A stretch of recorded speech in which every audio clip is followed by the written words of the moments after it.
Today I want to talk to you about how to make a corner with the Pro Tracks that we offer from Fasco Tracks and Mounts.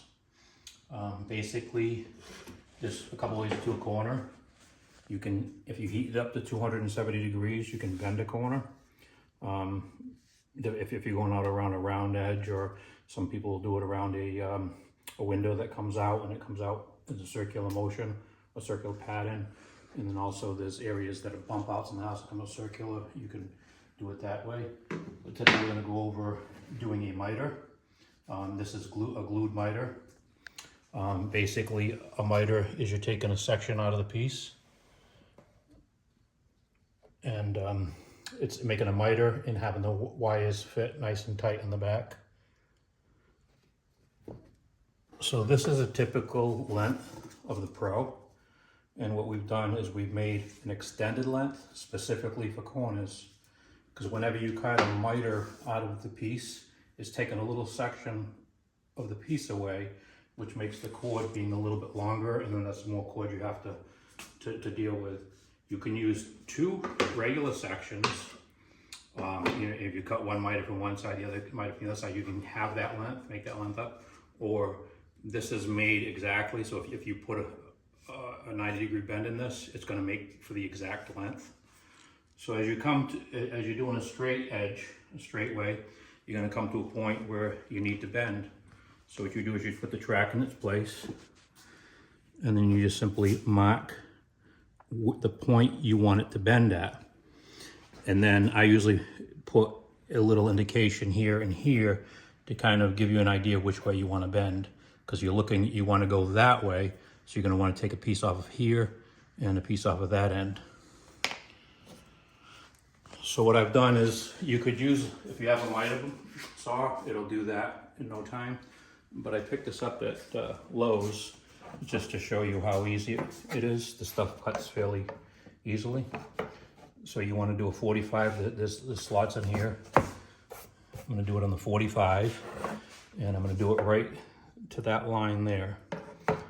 So I'll put that up to the 45, make sure the blade lines up with that dot in the end, and basically cuts fairly easily.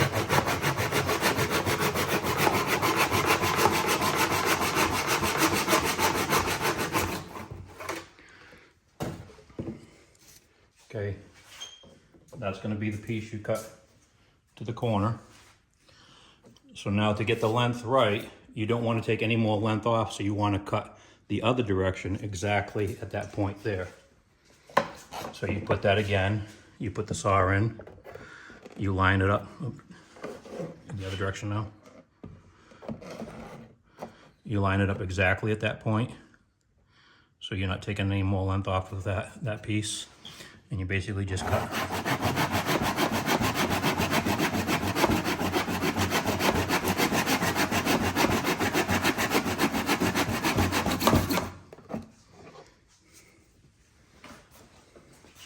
Then you're going to have the corner piece there. Okay, so there's one more thing you have to do. You can just screw these pieces in and let that corner sit there. I prefer to glue the pieces. This is called trim weld, PVC trim weld. This is what I use, white hot trim weld. And you basically just put a little bit on. And you put the two pieces together.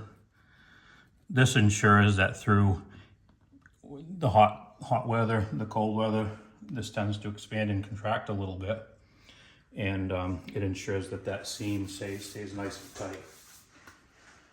Okay, we're going to give that about 5 minutes to cure, and I'll come back and finish it off. Okay, it's all glued up. It's basically going to be secure within 24 hours, but you have a nice joint there, minus the pencil mark I put on there. And there's the piece that gets cut out, so that's the length that you would lose if you would just use the standard length. So the final thing you do before you put this on there is you want to round off this corner, because you don't want the wire going around a nice tight corner. So I just take a chisel. You can even take a screwdriver, because this is very soft. And you just kind of round off the corner a little bit. And if you didn't glue this, you basically could just do this. If you weren't gluing this, you could do this at a time. That's just so there's no sharp edges there. And you just go ahead and wrap the cord around. Usually put the ends in first, ends on, and then push the wire into the corner.